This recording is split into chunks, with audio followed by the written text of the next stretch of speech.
So, me and Brendan, we have 3 children together. AJ, that's got the double gene of Alström. His other 2 children are carriers of Alström. So, here's a little bit background from our experience with AJ.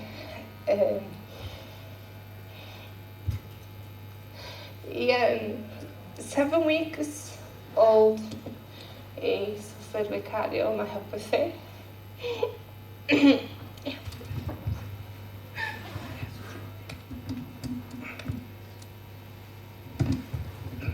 So from 7-week-old, AJ suffered from obviously myopathy, and took critically ill. He was rushed into Barnsley Hospital, and doctors and nurses were working on him from 3 o'clock in the afternoon to 12 o'clock at night. He was going through multi-organ failure. To be fair, at that point we didn't know what was happening. They kept coming back asking questions, and we just said, look, get on with it.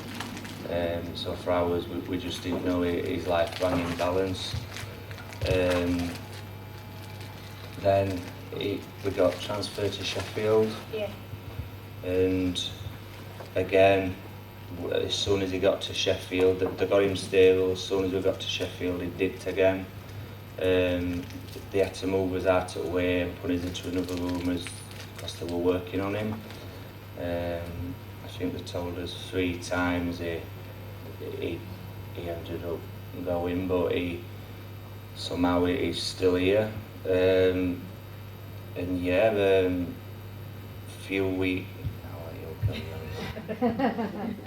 So he was on the ICU on a ventilator for a week.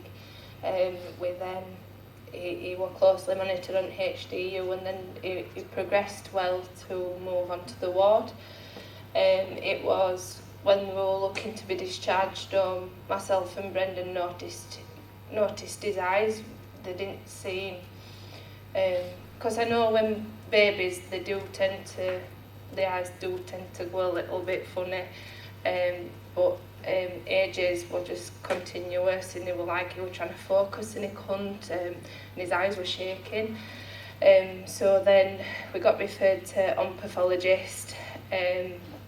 So before we came home, AJ got sent home with medication to support his heart, and then we had continuous appointments for cardiology, oncopathologist. We were under immunology at the time because we couldn't quite work out why AJ presented like he did. So what it were with the cardiomyopathy, he had multi-organ failure, sepsis. He also, in his results, showed that he had a HHV6 virus, which is some sort of viral. And they couldn't understand why AJ's body went into override when it did, because it was just a general viral that every young infant tends to just overcome. But it got to a point when AJ was, his own body were fighting against him as well. So there were loads of investigation. At the age of 4, AJ got registered blind. And then that's when they decided to look further into having genetics for rare conditions. So we got over the battle, obviously, with his heart, and his heart went back fine about 6 months after coming out of hospital due to the medication and stuff. That's still closely monitored, fingers crossed, everything's still going strong there. Then it was we had this battle then, trying to understand with his eyes and what's what's it going to be like for future for him. So then she said to us, with the retina dystrophy, that's when we'd have to go downfield to genetic testing if it were okay to try and find out, because there's certain conditions that cause it. She said it looks like it's more of a genetic condition has caused it. So we had the genetics done. AJ got diagnosed at 5-year-old with Alström. So in the 3-year period as well, so like finding out it were registered blind at 4, we got diagnosis at 5. AJ is now 6, and last month, well, I believe it last month or a couple of months ago, he's got diagnosed with mild hearing loss as well. So with Alström, it can be it's quite a complex condition, and like we still as parents we still now think we're still processing it.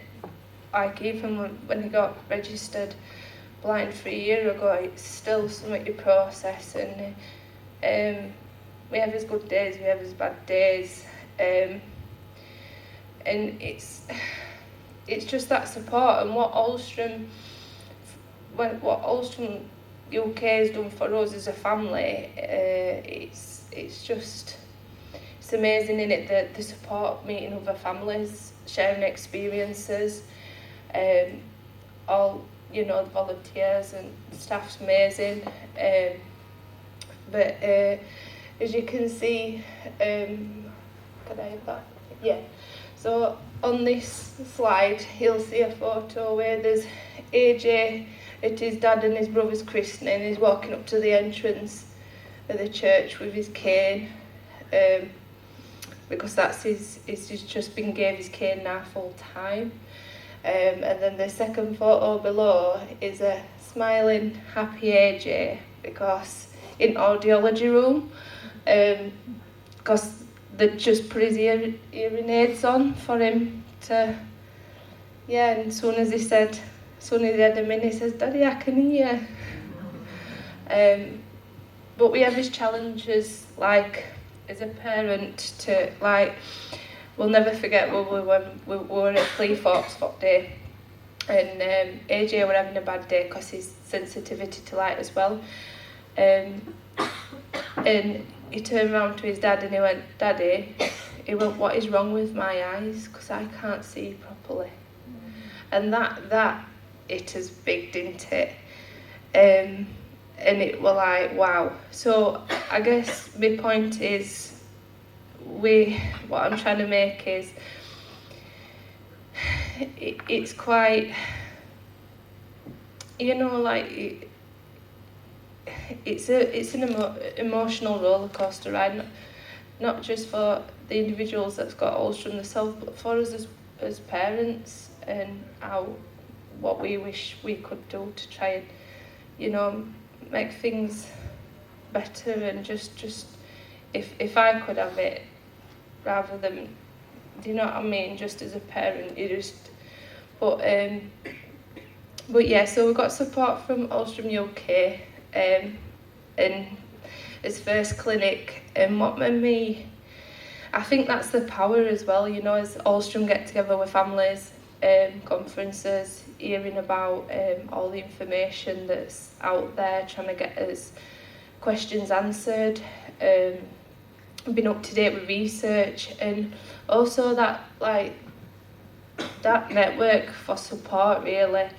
I know when we had our first clinic, there was a family I'm in regular contact with, a family we met, whose child was similar to how AJ presented when he was little, and they just recently got the diagnosis, so many months I think before we had his clinic, and Mum looked absolutely exhausted, and like emotionally you could tell she just with all the emotion, and I was trying to talk to her and give her advice. And when we first got our diagnosis with AJ, we didn't know about it. We googled, and we shouldn't have really googled, because I think it scares you more than what is actually out there now, because when we met Kerry was like, "Oh no, there's research now, there's do you know what I mean? There's more stuff available, genetics, it's all looking successful genetic wise to get diagnosis early. They're trying to get like, you know, medications to try and help individuals with Alström to you know, have a successful, like, you know, I can't find my words, sorry, but basically, you know, to be able to live the life to the full. And I was like, I said to this parent, I said, you want to talk to Kerry, because Kerry, like, you know, she reassured me. She gave me some advice. She gave me to talk to other families to try and, because this parent, bless her, she they don't live in the UK, and she said to me that she finds it even more difficult because, like, obviously in the UK we all are from different areas, but we can all easily come together, whereas because she's in a different country, it can be quite costly to be making every meeting, conference and get-togethers. So she said that she did feel a bit alone, and like nobody quite understood, so that when we were all together talking and meeting everybody, it helped her in a way. So I said to my husband that night, I says, I don't like the thought of this lady feeling alone, like she's in it alone, we're a partner. I says, because we're all in it together, basically, we're all one family, and I'd like to think I could try and help others out there as well, other families that is struggling, because when I say struggling, it's like, you never know with Alström, because it's that complex, it's the unpredictable, what could happen, that you feel like you're constantly walking on eggshells because you don't know what might happen in a couple of months' time and how fast something can change. So it's like having that support, do you know what I mean? It helps a lot. So I've traded numbers with her, we're in contact all the time through Facebook. But yeah, I do feel the key is being part of the Alström community. I think the strength is the support of one another, and how, in a way, I feel grateful and lucky that there's that much support we all get as a family, that we are quite lucky in a way, because we're not alone really. There's always somebody there to lean on or try and advise us, or if we've got any concerns, there's always somebody there no matter what. And we can even families, you know, make friendships. And children, I know AJ, he absolutely, you'll see in a second of video, he absolutely loves the Alström. We can get together things like, you know, if there's clinics, or we recently went to the farm, what took place with April? Yeah. And how we feel it helps AJ is that comfort and that safe place, because he's with individuals just like himself, and it just, to us as his parents, it stands out a mile how much is just comfortable being, you know, in his surroundings, just being with other families. But yeah, I'll let you see this little clip of it. AJ, what's it like to be a part of the Alström family? Really fun. Really fun. How come? Because it's really so exciting. Is it so exciting? How come? What's so exciting about it?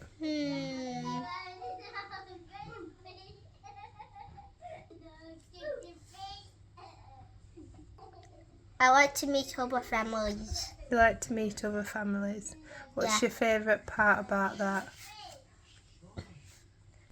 See people like you.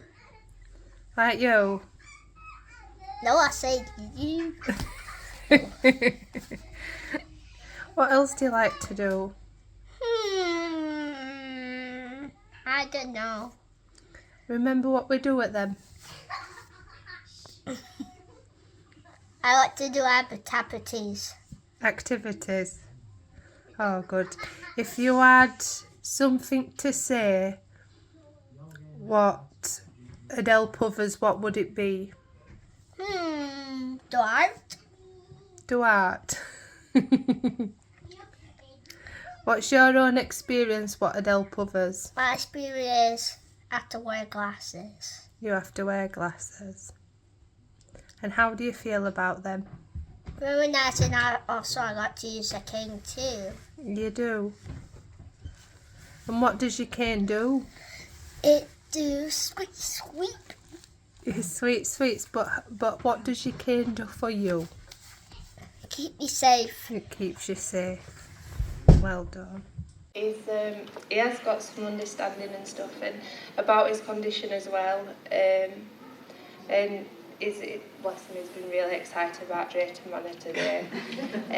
But like again, Focus for Vision, AJ, what one of the reasons why is what inspired us to push on visually impaired and blind sport as well in our local community, and how he's got an understanding of being around children that is blind and visually impaired, because we've recently been asking all the children apart Focus for Vision what they enjoyed most about doing sports there and things, and AJ says the culture side of things. I says, why AJ? And he turned around and he said that you get to play blind football, and I was just, his understanding, knowing that Focus for Vision is for blind and visually impaired individuals like himself. So that cheered me up a little bit, but yeah, it's all that you. That's brilliant, Annalise. Thank you. Yeah, thanks, Jo.